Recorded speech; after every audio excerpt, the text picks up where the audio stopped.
He tried to have me declared insane. My own son. He wanted me locked away so he could steal the shop I built with 40 years of sweat and grease.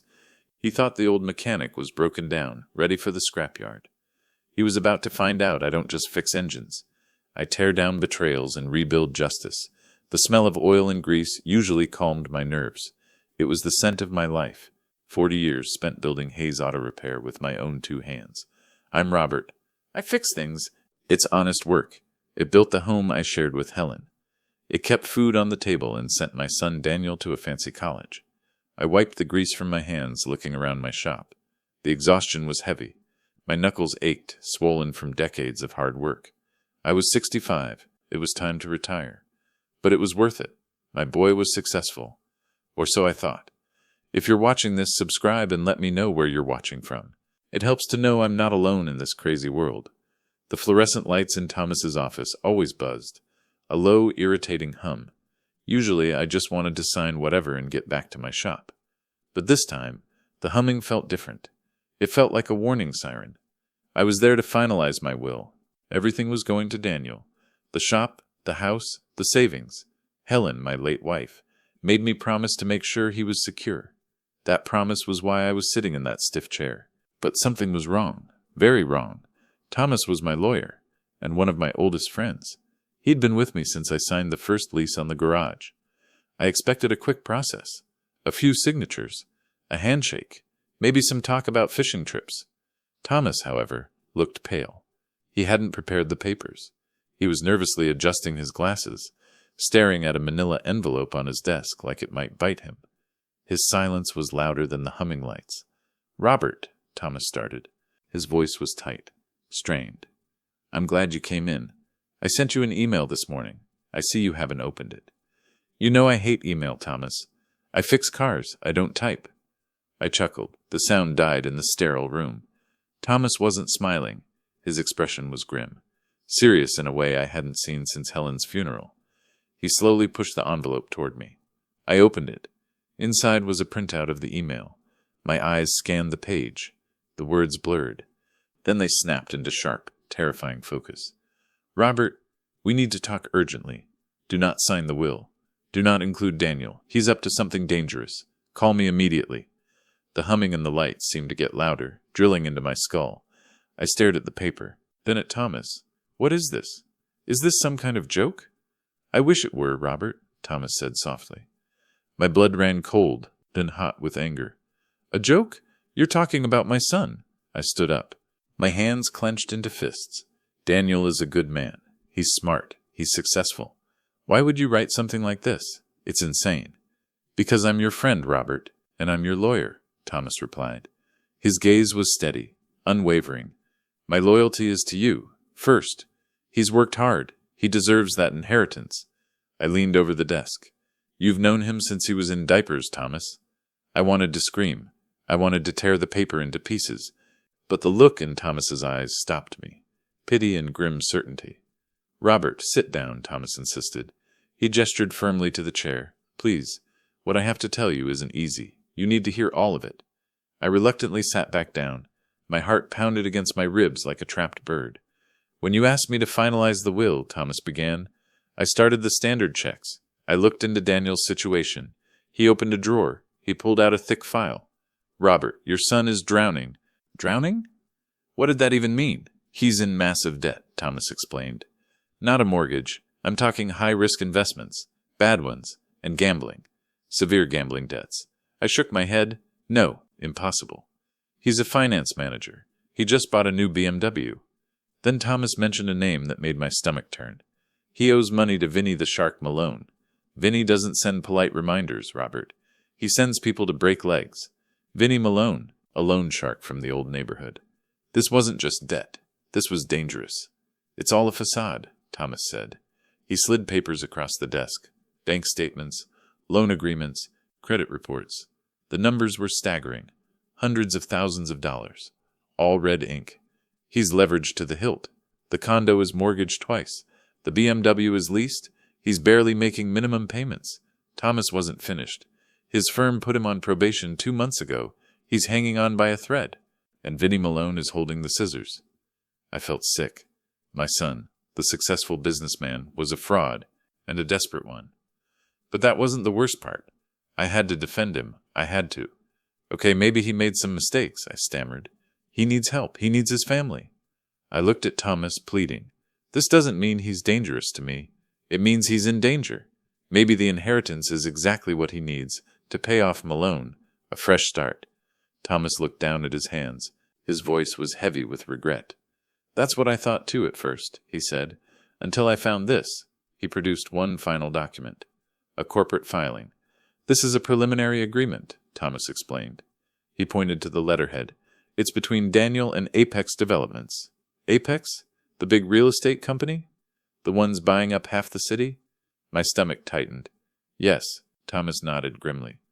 The room suddenly felt very cold. They want your auto shop, Robert, Thomas said quietly. Not to run it, but to tear it down. Tear it down? Hayes Auto Repair? They want the land. It's prime location now. They're planning a high-rise apartment complex. I stared at the paper. Daniel's signature was at the bottom, bold and confident. He's planning to sell my shop? The words felt like ash in my mouth. He's already negotiated the sale, Thomas confirmed. The agreement is contingent on him gaining ownership. He looked me straight in the eye. The moment you sign that will, Robert, Hayes Auto Repair ceases to exist. He's using the inheritance to bail himself out. By destroying your legacy. The air left my lungs. 40 years of work. Gone. The place where I taught Daniel how to change his first tire. The place where Helen used to bring me lunch every Thursday. Torn down for condos. The betrayal was too immense. Too painful. I couldn't process it. It felt like the ground beneath me had vanished. I need to talk to him, I whispered. The words were barely audible. Be careful, Robert, Thomas warned. He's desperate. He owes dangerous people money. And desperate people do desperate things. I left the office feeling like a ghost. I needed to see Daniel. I needed him to look me in the eye and tell me it wasn't true. I needed him to explain this away. I drove back to my empty house. The silence screamed at me. I invited Daniel and his wife Sarah over for dinner that night. Sarah was polished, always perfectly dressed, always smiling. I liked her, but I always sensed a sharpness behind the smile, an ambition that mirrored Daniel's. She always twisted her pearl necklace when she was nervous. I tried to act normal. I grilled steaks in the backyard, but my hands were shaking. I kept dropping the tongs. Thomas's words played over and over in my mind. Vinnie Malone, facade, destroying your legacy. Daniel arrived in his shiny BMW. He wore a suit that probably cost more than my monthly mortgage. Sarah was beside him, elegant as ever. Her smile was bright, but her eyes darted nervously around the familiar backyard. Her hand went straight to her necklace, as if she was seeing the house for the first time, or perhaps the last. Dad, steaks, my favorite, Daniel bloomed. He clapped me on the back. His touch felt foreign, calculated. Hey, son, I managed. I tried to keep my voice steady. Dinner was torture. They talked about their upcoming vacation to the coast, about Sarah's new promotion, about the hustle and bustle of the city. It was a performance, a meticulously crafted show of success, designed to reassure me, to keep the illusion alive. They were lying, right to my face. And they were good at it. I watched him. I watched my son. I looked for the boy I raised, the boy who was so gentle with animals, the boy who hugged me tightly when his mother passed away. He promised we would always look after each other. I couldn't find him. The man sitting across from me was wearing his face. But the eyes were different. Cold, distant, calculating. He wasn't my son anymore. He was a stranger. So, Daniel, I said, cutting into my steak. My appetite was gone. How's work? Finances all good? Daniel laughed. A loud, forced sound. Work is great, Dad. Busy. Always closing deals. The market is booming. Good, I said. My gaze locked onto his. Because sometimes people get into trouble. They make mistakes. They get underwater. Maybe even gamble a little too much. I paused. And if you ever needed money, you know you could ask me, right? You wouldn't have to hide it. You wouldn't have to deal with dangerous people. The confrontation had begun. The air thickened. Daniel paused, his fork halfway to his mouth. He didn't blink. Sarah froze. Her hand clutched her pearls so tightly I thought they might break. She stared at her plate, knuckles white. The backyard was suddenly silent. A flicker of panic crossed Daniel's eyes. Then the mask slid back into place. Money? Dangerous people? Dad, what are you talking about? Daniel said, his smile faltering. I'm doing fine. Better than fine. Then he pivoted. The shift was smooth, too smooth. Why would you even ask that? He asked, his voice laced with concern. Are you feeling okay? You seem a little stressed lately. A little confused. Sarah chimed in, her voice sweet as poison. Yes, Robert, you do seem tired. Maybe the shop is too much for you now. Confused. Tired. They were trying to make me doubt myself, to make me feel foolish. The denial felt rehearsed. The pivot questioning my health felt manipulative. It felt cold, calculated. They're in this together, both of them. Just checking, son. Just checking. The rest of the dinner was strained. The conversation died. They left early, claiming a busy schedule. As Daniel hugged me goodbye, I felt the emptiness in his embrace. He was already gone. I stood in the driveway, watching the taillights disappear. The silence of the house felt heavier than ever. I knew the truth now, but knowing it didn't make it hurt any less. The next day, I went to the shop. That was my sanctuary, the only place that still made sense. Mike, my head mechanic, greeted me with a worried look. Mike had worked for me for 20 years. He was family. Everything all right, boss? Mike asked. He wiped his hands on a rag. He always kept a rag in his back pocket. You look like you haven't slept. I'm fine, Mike. Just thinking about retirement. It's a big change. I couldn't tell him yet. I couldn't say the words out loud. I sat in my small office, surrounded by the clutter of a lifetime. Invoices, manuals, pictures of Helen and Daniel. I looked at a picture of Daniel when he was 10, holding a wrench, his face smeared with grease, his smile bright and genuine. My heart ached, a sorrow so deep it threatened to swallow me whole.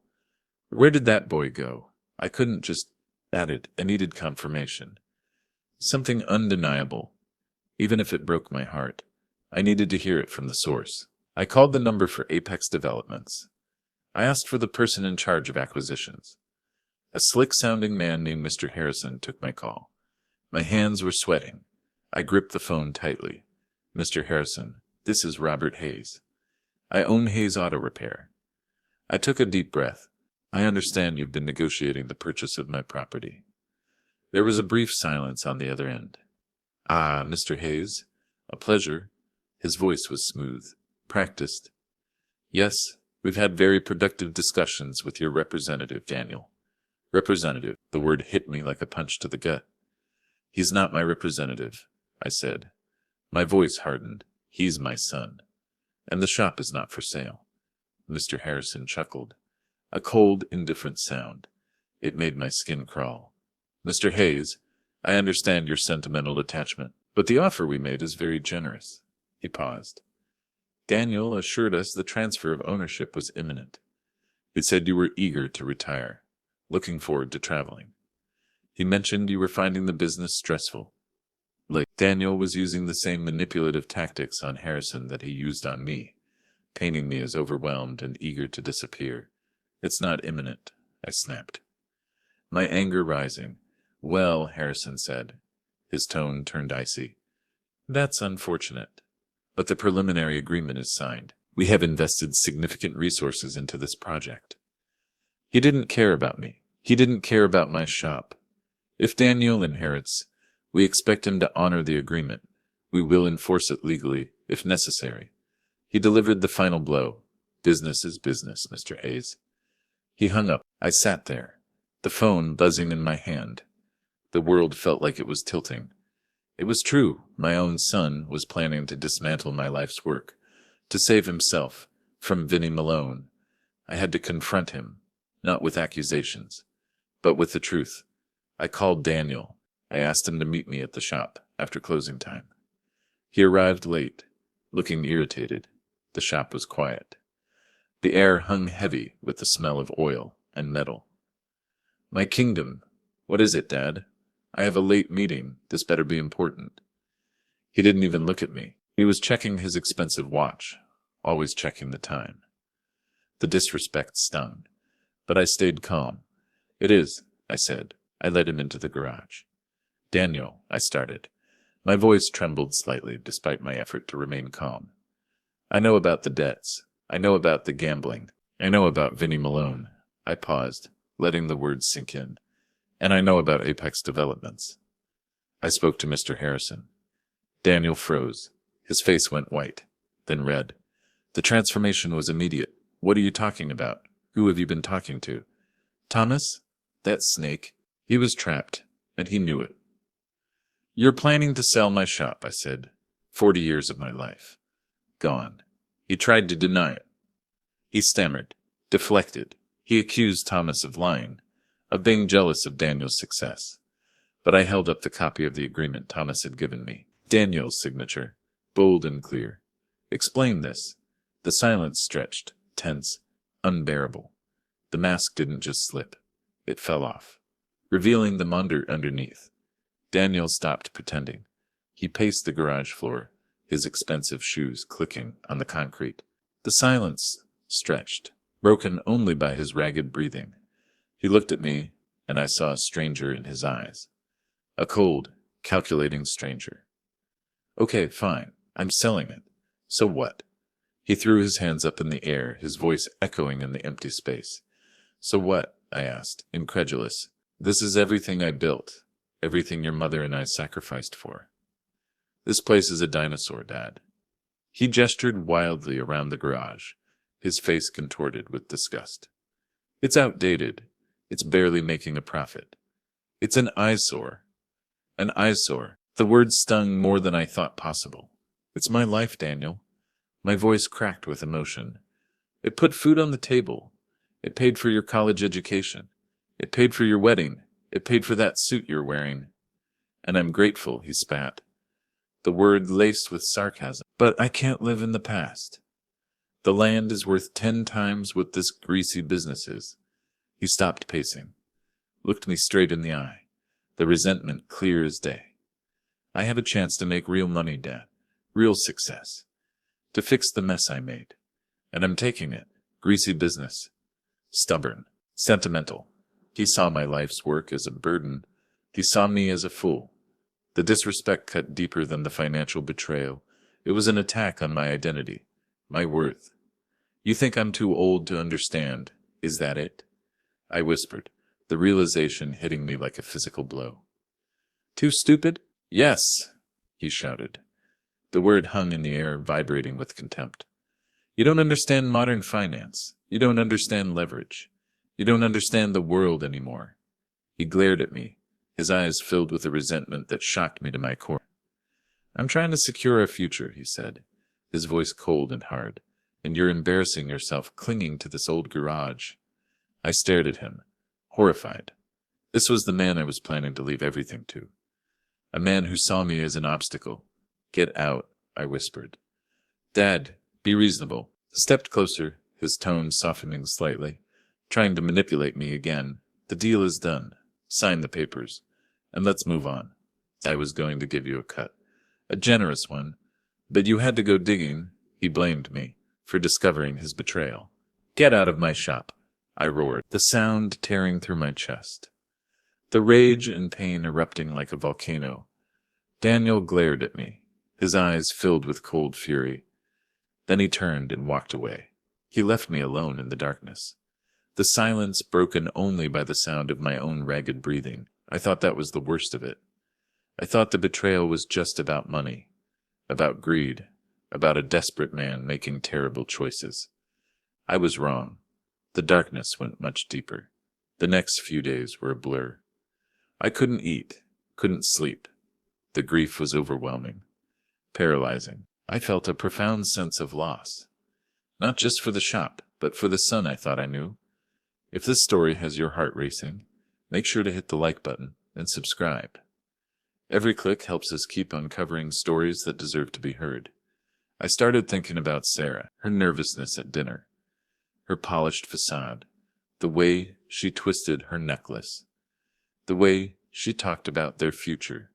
It all started to click into place. She wasn't a victim in this. She was a partner. Thomas helped me access more financial records. We needed to understand the full scope of the damage. We discovered emails between Sarah and Daniel. They weren't just planning to pay off the debts. They were planning something much worse. They were planning to take the profits from the sale and move to another state, to start fresh, away from the burden of the shop, and away from me. One email from Sarah read, "Once the Apex deal closes, we're free. No more pretending to care about that greasy garage.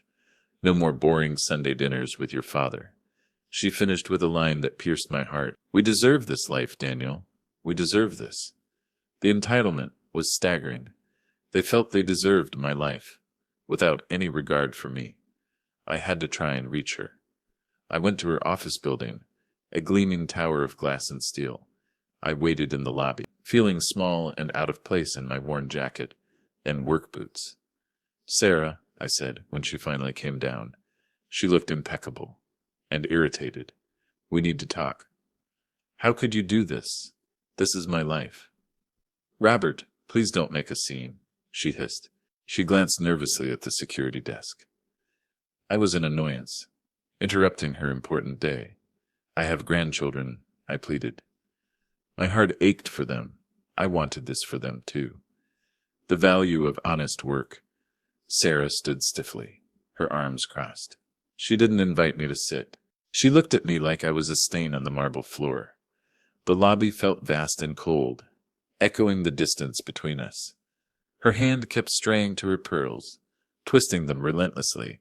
Her eyes turned cold, mirroring Dan. "We have to secure their future, Robert," she said, her voice sharp and dismissive. "And their future is not in an auto shop. It's in success, in comfort." She leaned closer, her voice dripping with contempt. "Daniel deserves this. He's worked hard." Then she delivered the killing blow. "And frankly, you owe him. I owe him." The words choked me. "I gave him everything." "You gave him a burden," she replied coldly, her eyes narrowing. "A small-town life he never wanted. A legacy of grease and sweat." She straightened up, smoothing her expensive dress. The gesture was dismissive, final. "We are upgrading our lives. Now please leave. You're trespassing." I walked away, the realization hitting me with full force.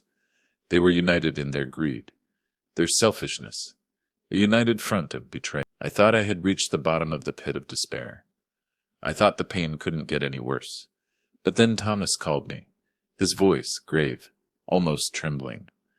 "Robert, there's something else, something worse." He paused. "You need to come to my office. Now." My blood ran cold. What else could there be? I met him at his office. Thomas looked exhausted, haunted. "We kept digging," Thomas said. He poured me a cup of coffee with a shaky hand. "We needed to understand the timeline of the Apex deal. Why the urgency? Why was Daniel pushing so hard?" He looked at me, his eyes filled with a mixture of anger and sorrow. "We discovered that Daniel wasn't just waiting for you to retire or pass away. He was actively trying to speed things up." He handed me a file, medical documents, legal filings, affidavits. The room started to spin. I had to grip the edge of the desk to steady myself. Daniel had been trying to have me declared mentally incompetent. My own son wanted to erase me, to take away my mind, my freedom. "He contacted your doctor, Dr. Evans," Thomas explained. "He tried to convince him that you were showing signs of dementia, that you were confused, unable to handle your affairs. Dr. Evans, a good man, I'd known him for years. Dr. Evans refused," Thomas continued. "He told Daniel you were sharp as a tack. But Daniel didn't stop there. He started gathering evidence.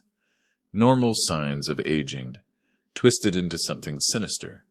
The calculated cruelty was breathtaking. He was planning to petition the court for guardianship," Thomas explained, his voice filled with disgust.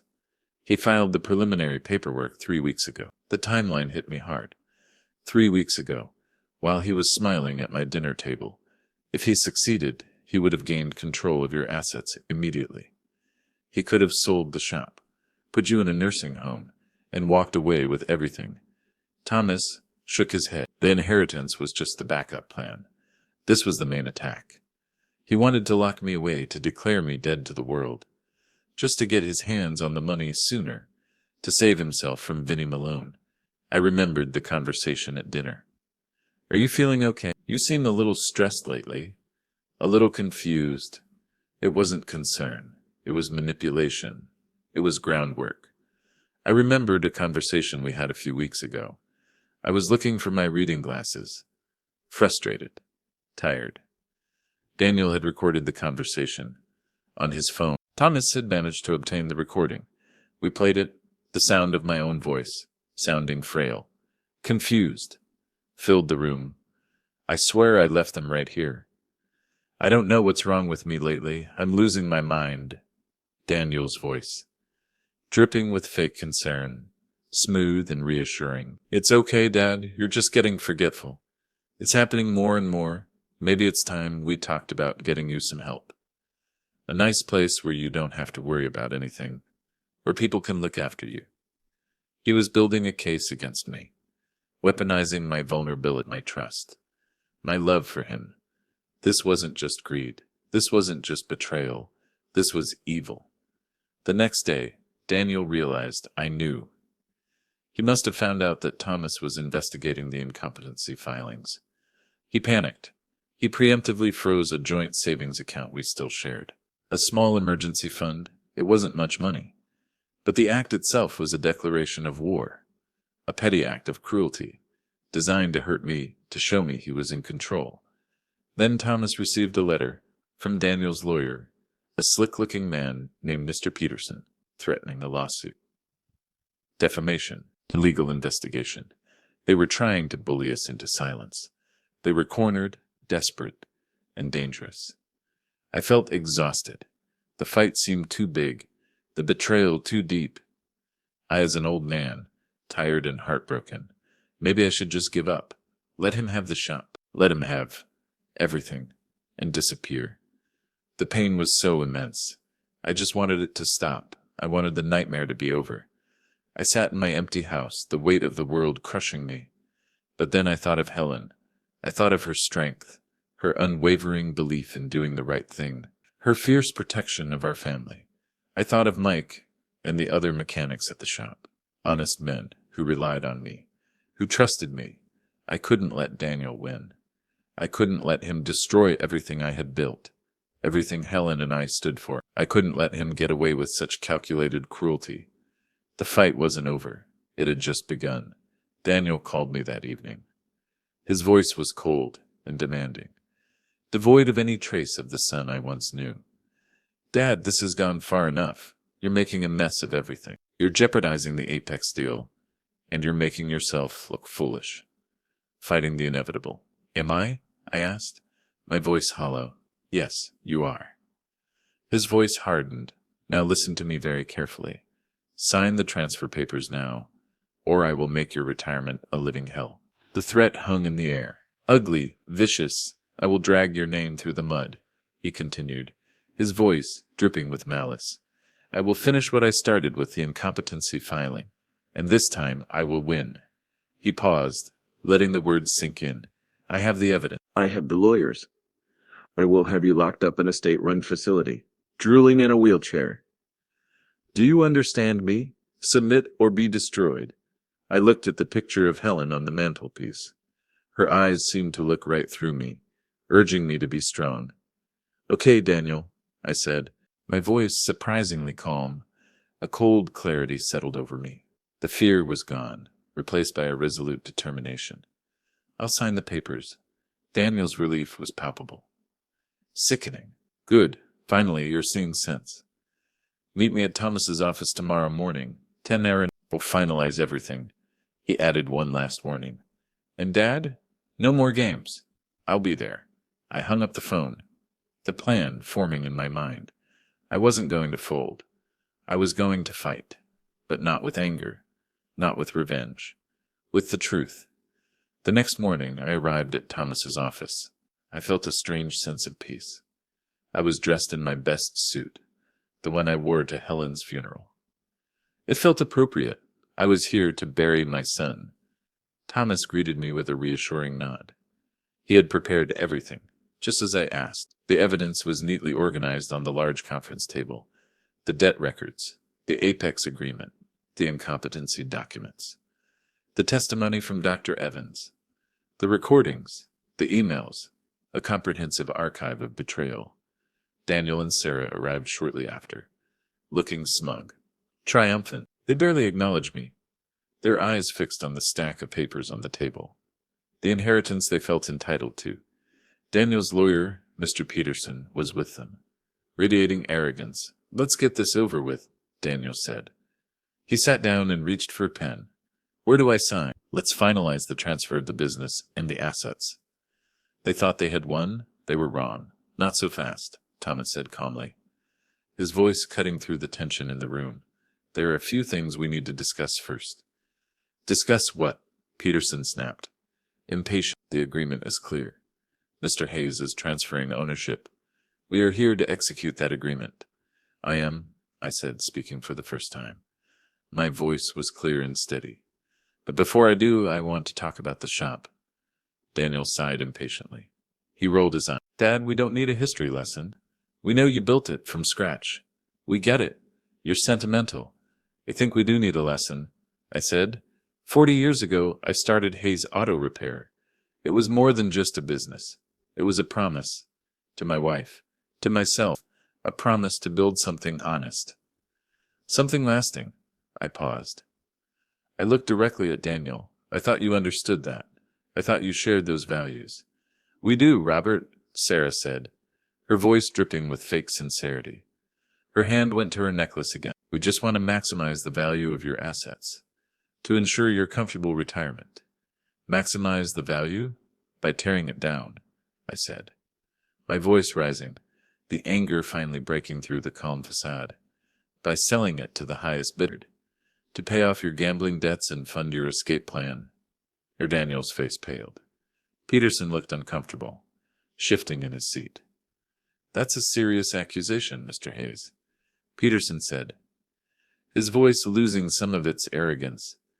"It's the truth," Thomas said. He slid the bank statements, the loan agreements, and the emails across the table. "Your clients are hundreds of thousands of dollars in debt. They negotiated the sale of the shop behind his father's back, planning to flee the state." Daniel slammed his fist on the table. "This is irrelevant. He agreed to the transfer. The shop is mine." He was losing control. The mask was slipping again. "Is it?" I asked quietly. "Is it yours when you try to have your own father declared incompetent? To steal it from him sooner?" The climax exploded. The truth finally laid bare. I pushed the medical documents and the legal filings toward them. The affidavit from Dr. Evans sat on top, damning and clear. Thomas pressed a button on a small remote. The recording started playing, echoing in the sterile room. My voice. "I swear I left them right here. I don't know what's wrong with me lately. I'm losing my mind." Daniel's voice. "It's okay, Dad. You're just getting forgetful. It's happening more and more. Maybe it's time we talked about getting you some help. A nice place where you don't have to worry about anything." The room fell silent, the silence heavy with the weight of the betrayal. Daniel and Sarah looked horrified, trapped, the color draining from their faces. Sarah looked like she might faint, her hand frozen on her necklace. Daniel looked like he wanted to run, his eyes darting towards the door. Peterson stared at the documents, realizing the gravity of the situation. The fraud, the conspiracy, the elder abuse.